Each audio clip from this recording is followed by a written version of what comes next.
주시는 하나님의 말씀 우리 함께 보겠습니다. 하나님의 말씀은 마태복음 11장 16절에서부터 19절까지의 말씀입니다. 마태복음 11장 16절에서부터 19절까지의 말씀 우리가 한 목소리로 같이 읽겠습니다. 우리 같이 한 목소리로 같이 함께 읽겠습니다. 시작. 이 세대를 무엇으로 비유할까?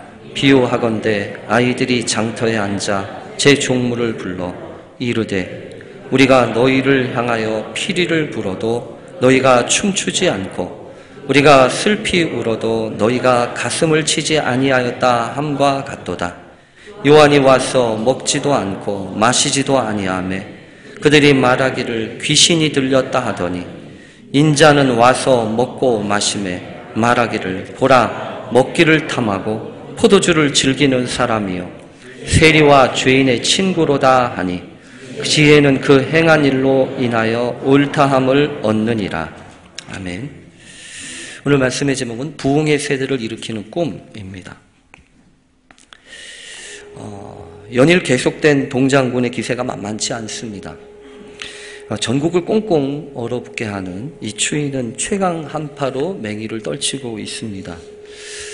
추위도 추위지만 사실은 정작 우리를 힘들게 하는 것은 이 추위만이 아니라 이 겨울이면 찾아오는 낯선 손님 같은 이 감기인 듯합니다. 사람마다 다르지만 저는 감기가 찾아오면 이 코와 목부터 이렇게 간지럽습니다. 가뜩이나 목을 많이 쓰기 때문에 조심해야 하는데 여전히 이 감기는 이렇게 쉽게 상대하기 어려운 난적인 듯합니다. 찾아보니까 이 감기의 원인은요, 한 200여 개 이상의 서로 다른 바이러스라고 하네요. 대개의 경우에 라이노 바이러스가 거의 한 30-40% 이상을 차지하고 코로나 바이러스 이런 것들도 있다고 합니다.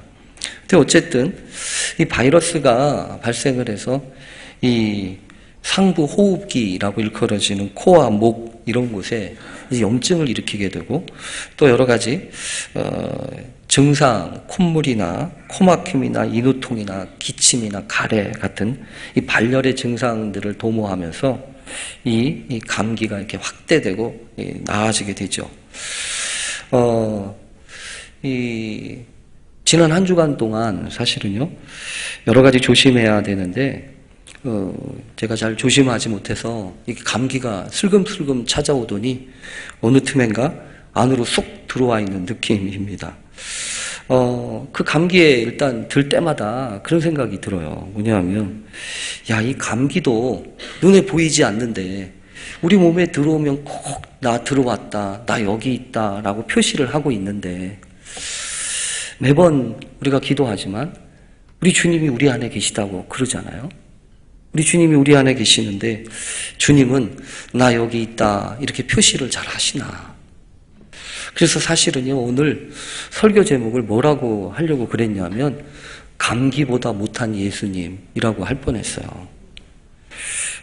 사실은 감기보다 못한 예수님이냐? 그게 아니죠. 사실은 우리 예수님이 감기보다 못하시겠습니까? 감기보다 훨씬 능력 있으신 분인데 감기도 우리 몸에 들어오면 나 들어왔다, 나 너 잘해라 라고 이렇게 저렇게 흔들어 대는데 우리는 감기보다 못한 예수님을 모시고 있는 건 아닌가? 그런 생각이 들어서 그냥 한데 이렇게 생각해 봤어요. 한편으로는 이렇게 감기에 또 이렇게 가깝게 되니까 지난 주간에 감기에 드셨던 여러분들이 생각이 나더라고요. 우리 홍현숙 권사님 같은 분은 아예 입원도 하시고 그리고 김진웅 집사님 오늘은 오셨네요. 우리 김진웅 집사님 같은 분은 머리가 그냥 지끈지끈 아파가지고 지난주에 못 오시고 또 우리 김마로 자매도 그냥 코가 목소리가 막 달라질 정도로 그리고 우리 김도옥 집사님도 사실 이렇게 여러 가지 감기 들으셨다는 얘기를 들어서 제가 실은 어제 설교를 준비하다가 아이고 불현듯 이분들 위해서 기도해야지 이런 마음을 가지고 문자도 보내고 한편으로는 그랬어요. 한편으로는 이런 감기가 들면서 다시 한번 또 깨닫게 되죠. 야, 이 감기 하나 이기지 못하는 게 우리 몸이구나. 그러나 또 이 감기도 지나가리라 라고 하는 것처럼 또 다시 새로운 날, 또 새로운 기회에 주셔서 우리가 어서속히 올겨울 감기로 고생하시는 분들이 빨리 쾌차하시기를 기도합니다. 아울러 여러분, 오늘 우리가 여러분과 함께 살펴볼 이 말씀은 지난해 말부터 계속해서 살펴보고 있는 이 성경 본문입니다. 마태복음 11장 본문인데요. 이 본문은 이렇게 시작하죠. 감옥에 있던 세례 요한이 이 제자들을 보내가지고 예수님한테 묻는 것부터 시작합니다. 뭐라고 묻냐 하면, 당신이 과연 우리가 그렇게 기다리던 메시아가 맞소? 아니면 우리가 다른 사람을 또 기다려야 되겠소? 여러분, 왜 이렇게 질문을 한다고 했습니까? 못 믿어오니까.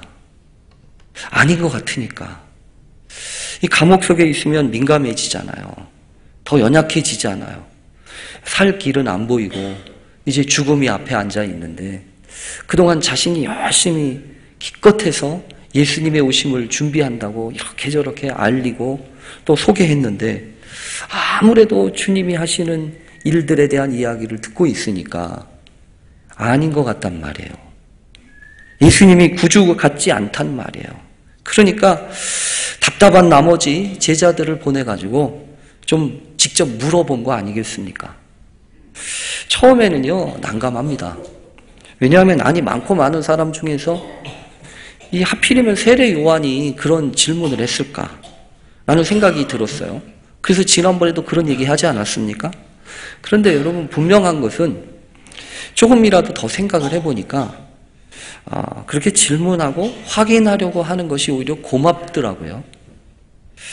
왜냐하면 사실 실망하고 마음에 낙심이 되면 대개의 경우 어떻게 합니까? 물어보지도 않습니다. 물어보기는커녕요, 그냥 혼자서 속으로 생각하고 그냥 쉽게 결론을 내려버리고 끝내버립니다. 구차하게 뭘 물어보냐, 뭐 다 뻔한 거 아니냐. 여러분, 그래가지고 그냥 그렇게 그냥 혼자서 해결해버리는 게 우리의 일반적인 생각이에요. 근데 고맙게도 이 세례 요한은 실망이 된 것을 그냥 가득 마음에 담아두지 않고요, 물어봐요. 예수님한테 물어본다고요. 여러분, 저는 그게 참 고마웠어요. 그리고 주님도 오늘 성경에 보면 그렇게 질문하고 물어보는 것을 뭐라고 탓하거나 비판하지 않으셨어요. 여러분, 언제나 그렇지요. 이렇게 시끄러운 일이 벌어지고 또 뭐 이렇게 난리가 나고 막 복잡해지면요, 언성이 높아지고 그러면 제일 먼저 누가 상처받는지 아십니까? 착한 사람이 상처를 제일 먼저 받아요. 마음이 부드러워진 사람들, 마음이 착한 사람들, 마음씨가 고운 사람들, 이런 고운 사람들이요, 말은 안 해도 상처를 입어요. 그래가지고 제일 먼저 상처 입고 떨어지는 사람들이 그런 분들이에요.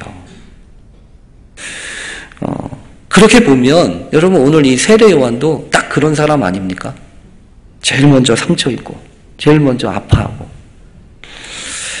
다시 여러분 기억해야 합니다. 주님은 그렇게 상처 입고 아파하고 하는 것을 뭐라고 하지 않으세요. 야, 너 왜 이렇게 실망하고 왜 이렇게 낙심하냐? 너 내가 그럴 줄 몰랐어. 너만은 아니어야지. 라고 하시는 분이 아니세요. 여러분, 그러시면서 주님은 오히려 이 세례 요한의 질문과 세례 요한의 아픔과 상처를 10분 이해하십니다. 그러면서 마음 깊숙한 곳으로부터 이 세례 요한을 인정해 주세요. 이런 주님의 모습은 우리에게 여러분 이런 것을 깨닫게 합니다. 뭐냐 하면 한마디 말로 사람을 판단해서는 안 된다. 한마디 말로 사람을 쉽게 판단해서는 안 된다. 걱정하고 염려하는 말 하나로 그 사람 전체를 쉽게 의심해서는 안 된다. 또 때로는 넘어지고 실망하고 좌절했다고 할지라도 흔들리고 넘어져도 다시 일어서면 된다. 이것이 주님의 뜻 아닙니까? 그래서 주님이 계속해서 이 세례 요한에게 그렇게 말씀하시면서 인정해 주시고 위로해 주셨어요. 여러분, 이렇게 보면 간단하게 끝낼 일이신데 주님은 참 길고 복잡하게 이어가고 있습니다. 오히려 이 반전을 해야 되는데도 오늘 성경에 보면 급기야 이상하게 이야기를 하세요. 세례 요한에 대해서 이렇게 저렇게 이야기하시는 것도 괜찮은데 그 세례 요한에 대한 말씀을 하다 말고 뜬금없이 뭐라고 하시냐면 이 세대를 무엇으로 비유할까? 이렇게 얘기하세요. 아니, 이 세대를 무엇으로 비유할까? 왜 그런 얘기를 하세요? 이 세대라고 하는 것이 무엇입니까? 성경에 기록되어 있는 이 세대라고 하는 이 단어는요, 무슨 뜻이냐면 이 세대라고 일컬어져서 이야기하는 이 세대는 게네아라고 하는 단어입니다. 근데 이 게네아라고 하는 단어는 무슨 뜻이냐면 어떤 특정한 기간과 일정한 장소에 함께 살아가고 있는 무리 전체를 일컬어서 세대라고 합니다. 그래서 보통 한 세대라고 얘기하면 30년을 주기로 해서 이렇게 함께 살아가고 있는 사람들 전체를 얘기하지 않습니까? 근데 지금 아니 뭐 하려고 지금 세대 얘기를 하세요? 더군다나 이 세대라고 하는 거는 정확한 실체가 없는 거 아닙니까? 탁 부러지게 누구를 콕 집어서 얘기하는 것도 아니고요. 그냥 통쳐가지고 그냥 그 시대 사람들 전체를 이렇게 얘기하는 게 바로 이 세대예요. 그러니까 이 세대를 정확하지도 않은, 이 실체가 정확하지도 않은 이 세대를 함부로 이야기를 딱 정해버리면 오류가 생겨요. 어떤 오류가 생기냐면 일반화의 오류가 생기잖아요. 나는 안 그런데 이렇게 통쳐서 얘기를 하면 여러분 그거 기분 나쁘지 않습니까? 조심해야 되는 말이란 말이에요. 그래서 편견을, 또 다른 편견을 가져올 수 있는 이 방식을 주님은 공연히 쓰고 계세요. 이 세대가 여러분 뭔지 아냐? 그러면서 마치 장터에 앉아있는 아이들이 동물을 불러가지고 피리를 불어도 춤추지 않고 곡을 해도 가슴을 치지 않는다. 왜 이런 얘기를 하시냔 말이에요? 여러분, 우선 주님의 모습을 보면 주님이 무엇을 보시든지 그것을 그냥 허투루 보시는 게 아니라고 하는 것을 알게 됩니다. 그냥 놀이터에서 장난감 가지고 애들이 놀고 있는 것을 주님이 이렇게 보시면서 그냥 허투루 보셨다면 이런 얘기를 안 하셨을 거예요. 아니, 이런 얘기를 못 하셨을 겁니다. 근데 주님은요, 놀이터에서 놀고 있는 아이들의 모습을 보면서도 애들의 모습만 보시는 게 아니라 그 시대 상을 보셨다고요. 그 시대의 문제를 보셨다고요. 그래서 오늘 이야기를 하시는 거 아닙니까? 야, 오늘 이 시대가 바로 저하고 같다. 아이들이 놀자고 하는데 놀지도 않고 울지도 웃지도 않는 그런 시대와 같다. 라고 얘기하시는 거 아닙니까? 여러분, 이 말씀을 통해서 우리가 분명히 주님이 뭘 얘기를 하시려고 하는지를 깨달아야 합니다. 우선 여러분, 이 말씀, 주님은 우리에게 이렇게 얘기하시는 것이라고 저는 분명히 믿습니다. 뭐냐 하면, 왜 주님이 세대 얘기를 꺼내오시냐 하면 다른 게 아니라 어떤 사람도 그 살아가는 시대의 아픔과 상처로부터 자유로울 수 없다는 겁니다. 어떤 사람도. 우리가 이 땅에 살고 이 시대에 살아 있다고 하는 것은요, 자연스럽게 영향을 받는다는 거예요. 또 자연스럽게 영향을 준다고 하는 겁니다. 여러분, 우리는 그렇습니다. 시대의 문제로부터 자유로울 수 없습니다. 어느 때나 그 시대 안에 살기 때문이죠. 신앙이라고 하는 것은, 기독교 신앙이라고 하는 것은 이 시대의 아픔과 상처들로부터 눈을 돌리는 것은 아닙니다. 여러분, 기독교 신앙은 단순하게 어떤 삶의 문제나 시대의 고민으로부터 도피해서 안전하고 평안한 어떤 도피처와 안식처를 찾는 것이 기독교 신앙의 핵심이 아닙니다. 믿음이라고 하는 이름으로 믿음이라고 하는 이름으로 무조건 아멘 하거나 모든 것을 제대로 묻지도 않고 그냥 다 덮어버리려고 하는 것은 저는 올바른 태도가 아니라고 믿습니다. 오히려 기독교 신앙이라고 하는 것은요, 우리 안에 자리 잡고 있는, 또 우리 시대에 자리 잡고 있는 이 불신앙과 죄의 뿌리를 분명하게 바라볼 수 있도록 하는 것이 기독교 신앙의 핵심이라고 믿습니다. 물론 여러분, 하나님의 사랑은 우리의 모든 죄악을 치료하고 회복시키고도 남습니다. 또한 그리스도의 십자가는 우리 안에 또아리를 틀고 있는 그 어떤 악한 세력도 물리치실 수 있고 악의 모든 권세와 능력도 깨뜨리실 것입니다. 그러나 여러분, 또한 그 사랑이라고 하는 이름으로 잘못했던 모든 것을 아무것도 아닌 양 퉁치면서 없던 일로 해버릴 수 있는 것은 아닙니다.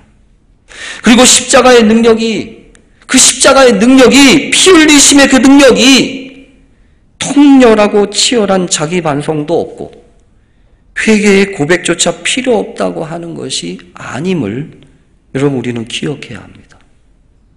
여러분, 믿음은 분명히 상식을 넘어서는 일입니다. 믿음을 상식 가지고 접근할 수는 없습니다. 믿음은 분명히 상식을 넘어서는 일입니다. 그런데 상식을 넘어선다고 하는 그 믿음이 그야말로 몰상식하게 되거나 모렴치한 것으로 흐르지 않도록 우리는 주의해야 합니다. 그래서 여러분, 주님은 지금 감옥에서 의로운 고난을 당하면서 예수님께 질문하고 있는 세례 요한의 모습만이 아니라 아무것도 하지 않고 있는 그 시대를, 그 세대를 주목해야 한다고 말씀하고 있는 것입니다. 주님이 말씀하시던 그 세대는 어떤 세대였습니까? 장터에 앉아서 제 동물을 불러서 함께 놀자고, 어울리자고, 피리를 불어도 춤추지 않고요, 곡을 해도 가슴을 치지 않고 물끄러미 바라만 보고 있습니다. 관심이 없는 거죠. 도대체 반응이 없는 겁니다. 무관심한 거고 이기적인 세대고 자기밖에 모르는 시대입니다. 여러분, 왜 주님이 이런 말씀을 하실까요? 반응 좀 하라는 거예요. 반응 좀 하라는 겁니다. 도무지 아무런 반응도 하지 않고 있으면서 그렇게 답답하게 있지 말라고 하는 것을 우리에게 이야기하십니다. 눈앞에서 갖은 곡조로 피리를 불어대고 그것도 안 되어서 이제는 꺼이꺼이 슬피 울어대도 아무런 감흥이 없는 것처럼 내일 아니야 라고 하지 말라는 거예요. 좋으면 좋다고 하고 싫으면 싫다고 하고 내 책임이면 내 책임이라고 하고 반응 좀 하라는 거예요. 가끔요, 대단히 죄송해요. 저희 집 얘기를 해서 저희 집 이제 자녀 애들을 생각할 때 보면 아이고, 애들이 자기 표현을 잘 못하는구나, 그런 생각을 할 때가 있어요. 아마 저희 집 아이뿐만 아니라 모든 집들의 아이들이 그럴 거예요. 교회 다닌다는 것으로 이렇게 저렇게 이야기하면서 슬프면 슬프다고도 울지도 못하고 화가 나면 화가 난다고 얘기하지도 못하고 그냥 꾹 참으라고만. 근데 어떤 때는요, 그런 생각이 들 때가 있어요. 아프면 아프다고 해. 속상하면 속상하다고 좀 해라. 그래야지 풀리잖아요. 여러분, 이 말씀은요, 단순히 어떤 감각이 없는 무감각에 대한 이야기를 하시는 게 아닙니다. 오히려 주님이 여러 군데에서 이 세대와 관련된 말씀들을 많이 하셨어요. 그래서 주님이 하셨던 그 세대에 대한 이야기를 잘 읽어보면 여러분, 그 기가 막힌 이적을 행하고 날카로운 말씀을 하셨음에도 불구하고 기껏해야 또다시 예수님한테 좀 다른 표적 없습니까?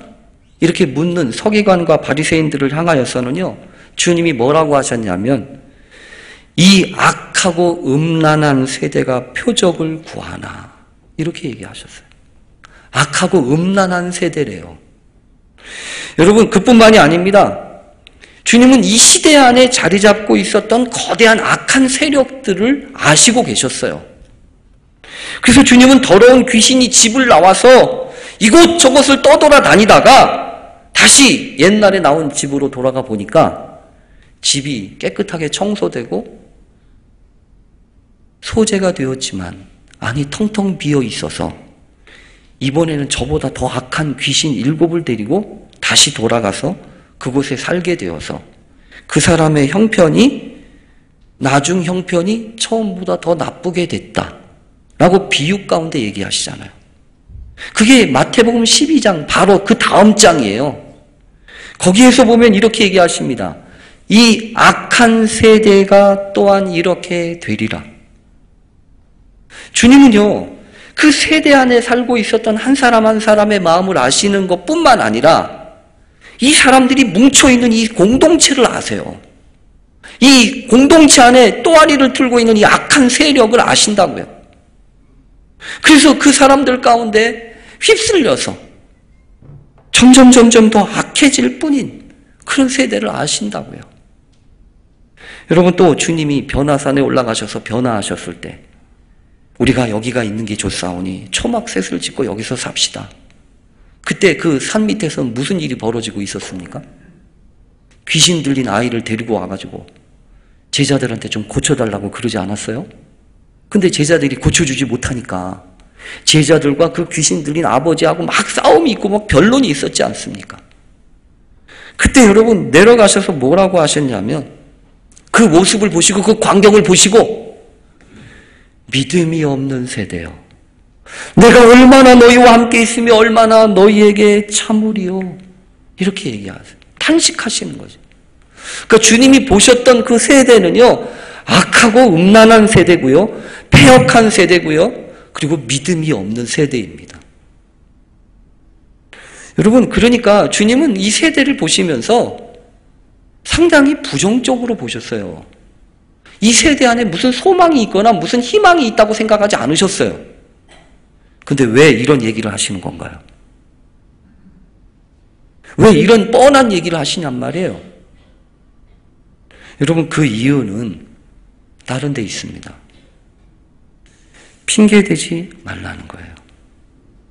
이유되지 말라는 거예요.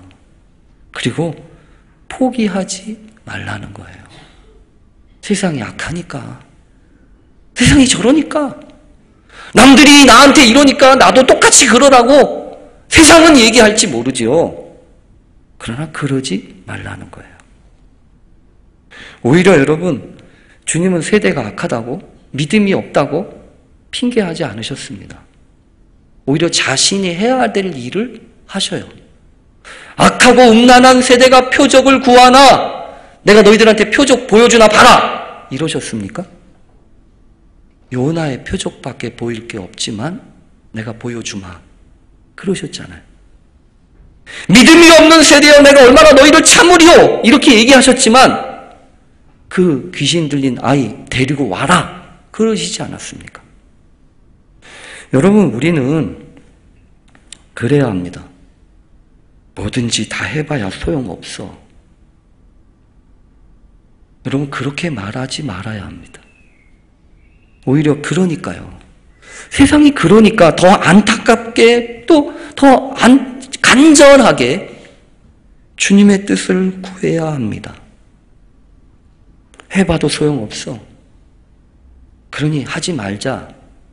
이게 아니라 오히려 그렇게 상처가 깊고 아프니 우리라도, 하나님의 백성이라도 굳게 마음 먹고 그런 상처들을 외면하지 말고 더 큰 사랑으로 품고 보살피면서 치유하라는 거예요. 적극 권면하라는 그런 말씀이에요. 아니, 그런 상처와 아픔으로 가득 찬 세대라 할지라도 치유하고 회복하겠다고 하는 하나님의, 주님의 약속입니다. 여러분, 그래서 우리가 여러분 이 시대로 벗어날 게 아니라 이 시대의 아픔과 상처와 아픔으로 들어가야 돼요. 그리고 여러분, 무엇보다 세상을 부러워하지 말아야 합니다. 세상이 가지고 있는 메커니즘과 세상의 방식의 매력을 느끼면서 점점 더 그곳으로 동화되지 말아야 합니다.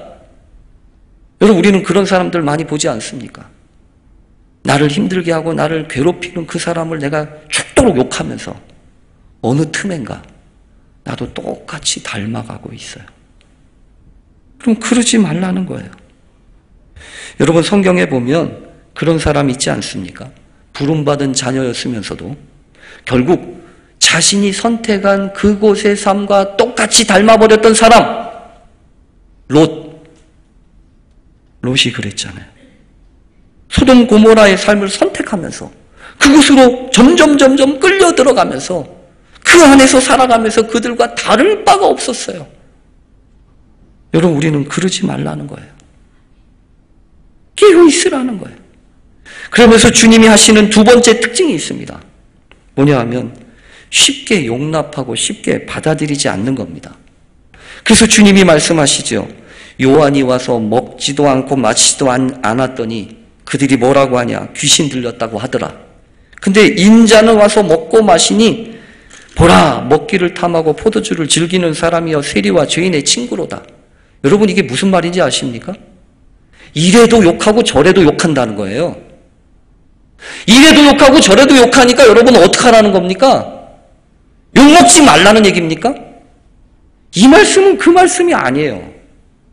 욕먹을 각오하라는 얘기예요. 이렇게 해도 욕먹고 저렇게 해도 욕먹으니까 괜히 욕먹지 않으려고 애쓰지 말라는 거예요. 여러분, 세상은 그렇습니다.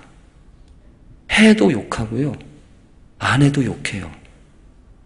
그러니 어떻게 해야 합니까? 세상을 떠나 살아야 됩니까? 아니요, 성경은 그 얘기가 아니에요. 오늘 성경에는 그렇게 얘기합니다. 지혜는 그 행한 일로 인하여 옳다함을 얻느니라. 오늘 대단히 죄송해요, 여러분. 다음 주에 여러분 꼭 오시기를 바라요. 왜냐하면 그 지혜가 뭔지 다음에 얘기하려고 그래요. 한 가지 분명한 것은 믿음으로 산다고 하는 것은 그냥 요리조리 빠져가면서 욕먹지 않고 이 사람 저 사람 다 편하게 해주자는 게 아닙니다. 우리는 욕도 골라 먹으려고 합니다. 그렇잖아요. 아이스크림만 골라 먹으려고 하지 않아요. 요즘엔 욕도 골라 먹으려고 그래요. 그러나 여러분, 주님은 이미 말씀하시는 거예요. 욕먹는 건 당연한 거다. 그 이상하게 여기지 마라. 그러면 어떻게 하라고요? 지혜롭게 받아들이고 지혜롭게 행동하라고요. 사랑하는 여러분, 우리의 삶도 마찬가지입니다. 올 한 해 여러분, 우리는 이 시대의 아픔과 상처를 넘어설 수가 없어요. 그러나 분명한 것은 주님도 함께 하십니다. 우리를 이곳에 세우신 하나님의 뜻이 있고 섭리가 있고 계획이 있지 않습니까? 그래서 에스더를 향하여서 내가 왕후의 자리를 얻은 것이 바로 이때를 위함이 아닌지 어찌하냐 라고 이야기한 것처럼 여러분에게 주어지는 고통과 아픔에도 하나님의 엄연하신 섭리와 뜻이 있음을 기억하면서 믿음으로 감당하는 한 해가 되십시오. 그럴 때 하나님은 여러분을 통해서 새로운 하나님의 나라의 역사를 이루어 가실 줄로 믿습니다. 그런 부흥의 세대를 꿈꾸는 저와 여러분 되시길 간절히 축원합니다. 아멘. 기도하겠습니다. 하나님 아버지, 우리를 불쌍히 여겨 주시옵소서. 우리를 긍휼히 여겨 주시옵소서. 이래저래 이런 핑계 저런 핑계 대면서 아무것도 하지 않는 사람이 아니라 믿음으로 결단하고 은혜로 결단하고 내게 주신 것 감사함으로 감당하는 믿음의 사람들이 되게 해 주시옵소서. 예수님의 이름으로 기도합니다. 아멘.